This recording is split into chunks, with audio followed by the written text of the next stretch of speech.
We eat food every day, and most of us are aware that we do this so that our body can absorb nutrients that are inside the food. But how does it work? What goes inside the body between the time we put snack into our mouths? And then some of it comes out the iron. So let's look at the digestive now. So by the way, I am Vicenta Franz Lopez, and I'm here to discuss the functions of the digestive system, the components, and the accessory organs that make it up, as well as the process of digestion. The digestive system is a group of organs working together to convert food into energy and basic nutrients to feed the entire body. Food passes through a long tube inside the body known as the alimentary canal or the gastrointestinal tract or GI tract. The alimentary canal is made up of the oral cavity, pharynx, esophagus, stomach, small intestines, and large intestines. There you go. So, the alimentary canal system can be separated into two main groups. The digestive system can be separated into two main groups. The alimentary canal, also known as the gastrointestinal tract or GI tract. So it is essentially one long continuous tube that starts at your mouth where food goes in and winds all the way all the body to end at the anus, where some of the foods comes back out. So the gastrointestinal tract is made up of the mouth, pharynx, esophagus, stomach, and small intestine and large intestine. And there's also accessory organs that play fundamental role in digestion. These include the salivary glands, tongue, teeth, liver, and gallbladder, and also pancreas. So, this is the organs of the digestive system. So, this is the mouth, this is the tongue here. The salivary glands is composed of three components: the parotid gland, sublingual gland, the submandibular gland. So this is the pharynx, the esophagus, the stomach, the liver, the gallbladder, and the spleen. So the large intestine is composed of the transverse colon, the descending colon, the ascending colon, cecum, sigmoid colon,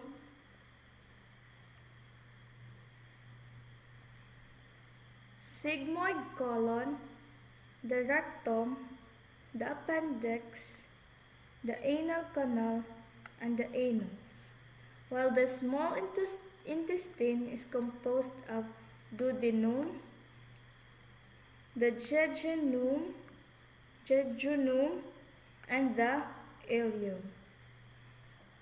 So now I will discuss the organs of the alimentary canal one by one. Mouth.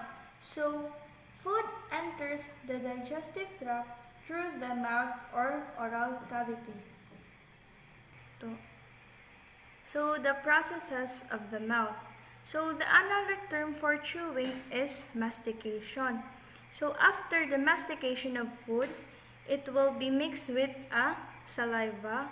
Then gintatry gihapitang pag-swallow ang food, and pagkatapos iton, an imo's nagkakamay-ada kanahin sense of taste. From the mouth, food passes through posteriorly into the oropharynx and laryngopharynx. So the function of pharynx is it serves as a passageway for air, food, and also fluid. So ang food is propelled pakata sa esophagus by the use of two muscle layers. So the next is the esophagus. It runs from pharynx to stomach through the diaphragm, and it conducts food by peristalsis, slow rhythmic squeezing. So when you say this one, slow rhythmic squeezing is ginihina-hina niya pag-squeeze and food pakadto stomach. Then it is a passageway for food only. So an esophagus, ang digestive system is mag-iba yung respiratory system. So din is passageway leya para pakadto stomach. So the stomach. Stomach is located on the left side of the abdominal cavity. The C-shaped stomach is on the left side of the abdominal cavity, nearly hidden by the liver and diaphragm. So the food enters at the cardio-esophageal sphincter.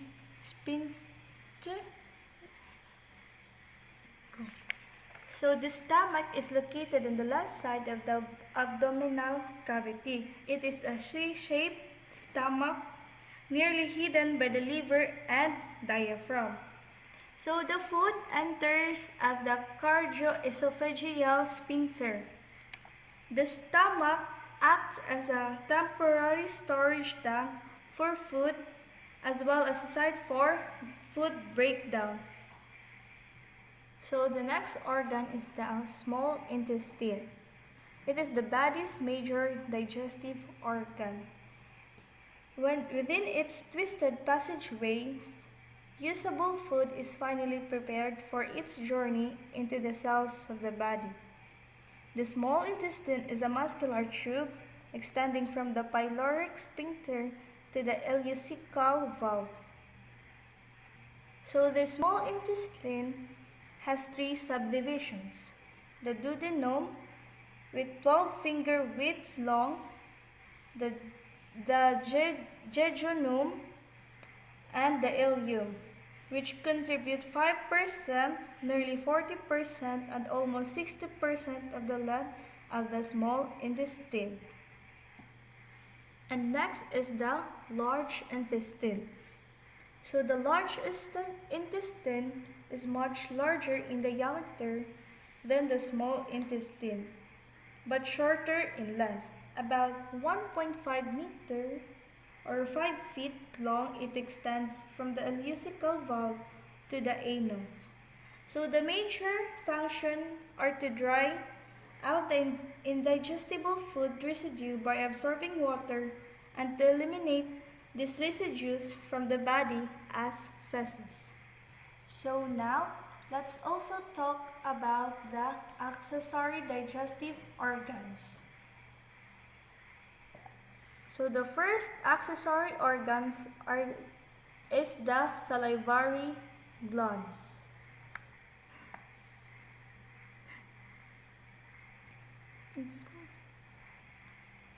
So the first accessory organs is the salivary glands. So the saliva is a mixture of mucus and serous fluids. It helps to form a food bolus. It contains a salivary amylase to begin starch digestion, and it dissolves chemical so they can be tasted. So the product of the salivary gland is the saliva, which is a mixture of mucus and serous fluids. The mucus moistens and helps to bind food together into mass called a bolus, which makes chewing and swallowing easier. So the clear serous portion contains an enzyme or the salivary amylase. In a bicarbonate-rich juice that begins the process of a starch digestion in the mouth. Saliva also contains substances such as lysosomes and antibodies that inhibit bacteria. Therefore, it has a protective function as well. So last but not the least, saliva dissolves food chemicals so they can be tasted. So, another one is the teeth. The rule of the teeth is to masticate or chew food. Stop. So we masticate or chew by opening and closing our jaw and moving them from side to side. Continue using our tongue so the side to side using our tongue so to move the food between our teeth. In the process, the teeth tear and grind the food, breaking it down into smaller fragments. So next to teeth is the pancreas. It produces a wide spectrum of digestive enzymes that break down all categories of food. Enzymes are secreted into the duodenum, and alkaline fluid introduced with enzymes neutralizes acidic chyme. So the pancreas is a soft, pink, triangular gland that extends across the abdomen from the spleen to the duodenum. Most of the pancreas lies posterior to the parietal peritoneum, hence its location is referred to as the retroperitoneum. The pancreas produces enzymes that break down all categories of digestible foods. So, the liver. It is the largest gland in the body, located on the right side of the body under the diaphragm, and it consists of 4 lobes suspending from the diaphragm and abdominal wall by the falciform ligament. It is connected to the gallbladder via the common hepatic duct. And also the role of the liver in metabolism. It has several roles in digestion. It detoxifies drugs and alcohol. It degrades hormones, and it produces cholesterol, blood proteins, and it plays a central role in metabolism. So the last is the gallbladder, sac found in hollow fossa of liver. It stores bile from the liver by way of the cystic duct. Bile is introduced into the duodenum in the presence of fatty food, and gallstones can cause blockages. The gallbladder is a small, thin-walled green sac that snuggles in a shallow fossa in the inferior surface of the liver. When food digestion is not occurring, bile backs of the cystic duct and enters the gallbladder to be stored. While being stored in the gallbladder, bile is concentrated by the removal of water. Later, when fatty food enters the duodenum, a hormonal stimulus prompts the gallbladder to contract and spurt out stored bile, making it available to the duodenum. So now, I will going to discuss the processes of the digestive system. So first is the ingestion, getting food into the mouth. So this is the basic act of eating. So meaning putting food into your mouth.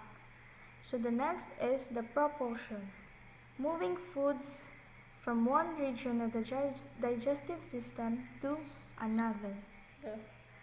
This begins when you swallow the food and continues with the involuntary peristalsis. The peristalsis, which is part of the nervous system, these actions push food along the GI tract, down the pharynx and esophagus, and down to the stomach. So, the next is the mechanical digestion. So, it's mixing of food in the mouth by the tongue, churning of food in the stomach, and segmentation in the small intestine. So, it prepares food for further degradation by enzymes by physically fragmenting the foods into smaller particles. So, dinhi, mechanical digestion, ginmimixit food through the mouth. And ginagamit gap niya din is ang tongue, tas ginihimo niya and food into small particles. So, the chemical digestion. Enzymes break down food molecules into their building blocks, and each major food group uses different enzymes. And so, chemical digestion is bulig na an enzymes. It enzymes amutot na bulig para it mga large form molecules is mapaguti pa ya, tas maseseparate. So the example is the carbohydrates are broken into small sugars, the proteins are broken to amino acids, fats are broken to fatty acids, and alcohols. So the next for chemical digestion is the absorption. It is an end products of digestions are absorbed in the blood or lymph. Food must enter mucosal cells and then into blood or lymph capillaries. So once everything is broken down as much as it can be, absorption is occurred, where all of these nutrients pass through the lining of the small and large intestine into the blood and lymph on the other side. So the last process is the defecation. It is an elimination of indigestible substances as feces. Finally, anything that is not absorbed by the body will be dealt with during a defecation. So, we will discuss now the process of digestion. So, the digestive process begins before food even hits your tongue. So, the mouth, when food is chewed, saliva starts digesting carbohydrate. So, the next is the esophagus. Muscles in a process called peristalsis push the food down into your stomach. Once the food is inside your mouth, chewing combines with the sloshing saliva to turn food into moist lump called the bolus. Enzymes present in the saliva break down any starch. Then your food finds itself at the rim of a 25 centimeter long tube called the esophagus. So this one. Down which it must plunge to reach the stomach.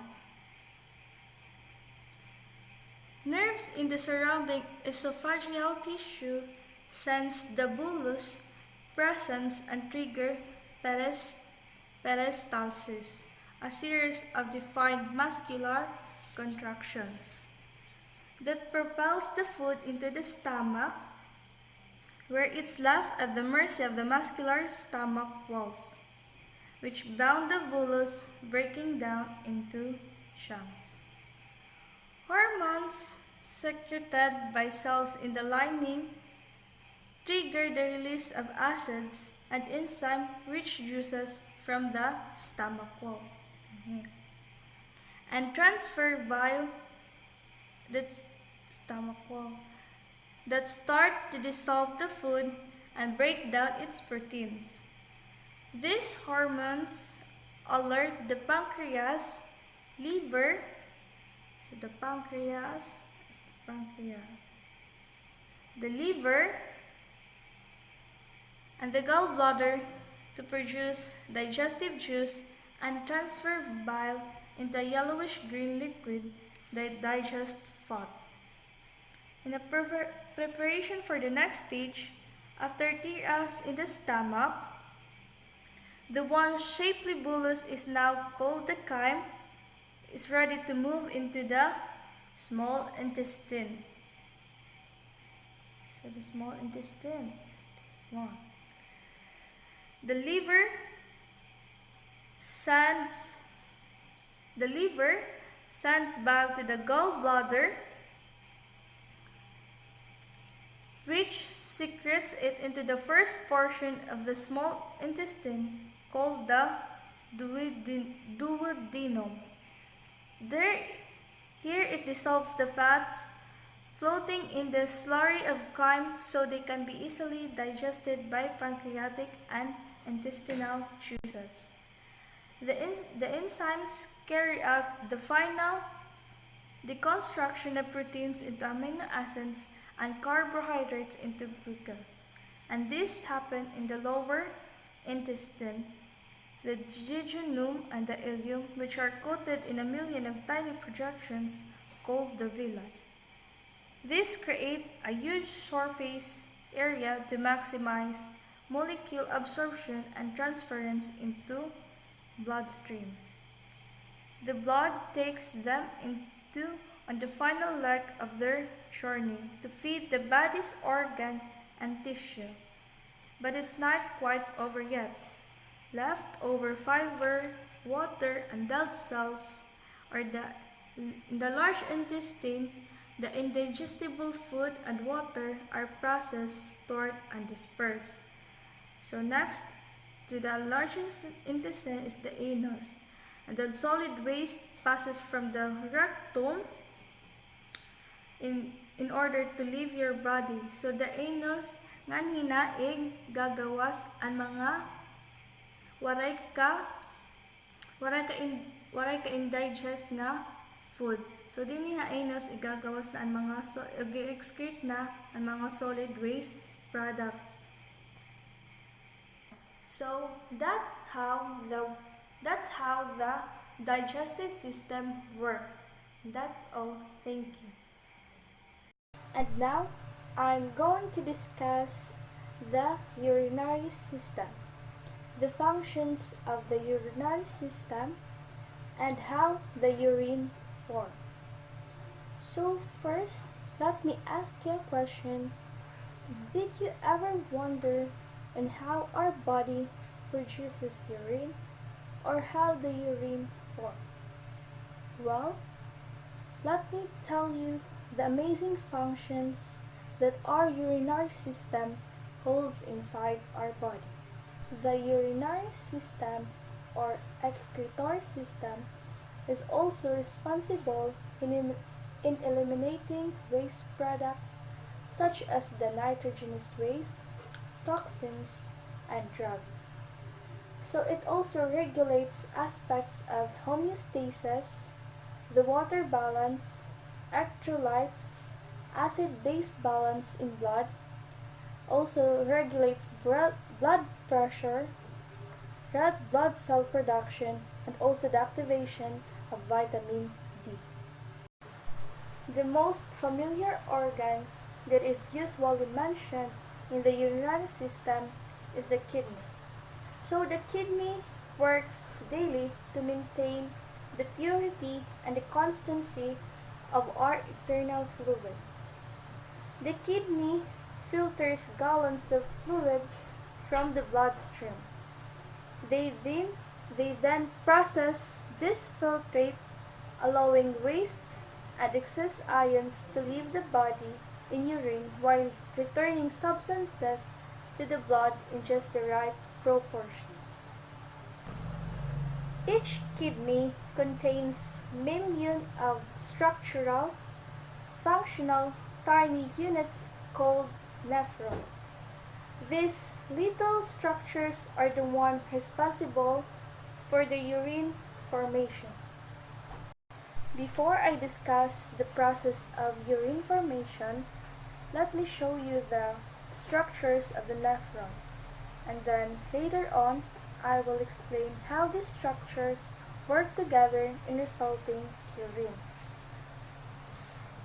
So the nephrons compose two main structures, which is the glomerulus and the renal tube.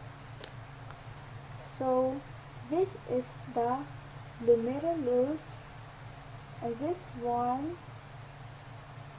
is the renal tube.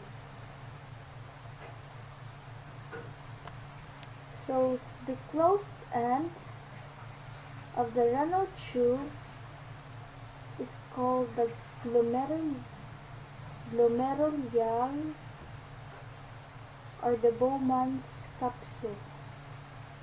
Then we have the so-called collecting duct. And also, the different regions of the tubules include the proximal convoluted tubule here, the loop of Henle, this one, and the last is the distal convoluted tubule, this one. So the glomerulus is both fed and drained by two arterial vessels. The first is the afferent, this one, that arises from the interlobular artery that serves as the foster vessel. Meanwhile, the efferent arterioles receive blood that has passed through the glomerulus. The glomerulus is the first capillary bed on a nephron, and the second capillary bed is the peritubular capillaries, which arises from the efferent arteriole that drains the glomerulus. So now that I'm done showing you the structures of the nephron, so let's move on to the process undergoing along with these structures. There are three processes of urine formation. First is the filtration, the second is the tubular reabsorption, and the third one is the tubular secretion. So this is the formation of urine. So the first process, which is the filtration, wherein the glomerulus acts as the fiber. This is a non-selective passive process where water and solids smaller than proteins are forced through the capillary walls and pores of the glomerulus capsule into the renal tube. The formed filtrate is essentially blood plasma without blood proteins. The next is tubular reabsorption. This process begins as the filters enter the proximal convoluted tubule and then passes them into the Next is the tubular reabsorption. This process begins as the filters enter the proximal convoluted tubule. The transporters, which is the tubule cells, take substances from the filtrate and then passes them into the extracellular space to be absorbed by the peritubular capillary blood. Water, glucose, and amino acids and needed ions are transported out of the filtrate into the tubule cells and then enter the capillary blood. Nitrogenous waste products such as urea, uric acid, and creatinine. And the last process is the tubular secretion, wherein hydrogen ions, potassium ions, creatinine, and drugs are removed from the peritubular blood and secreted by the tubule cells into the filtrate to be eliminated in urine. This process seems to be important for for getting rid of substances not already in the filtrate, such as certain drugs, or as an additional means for controlling blood pH.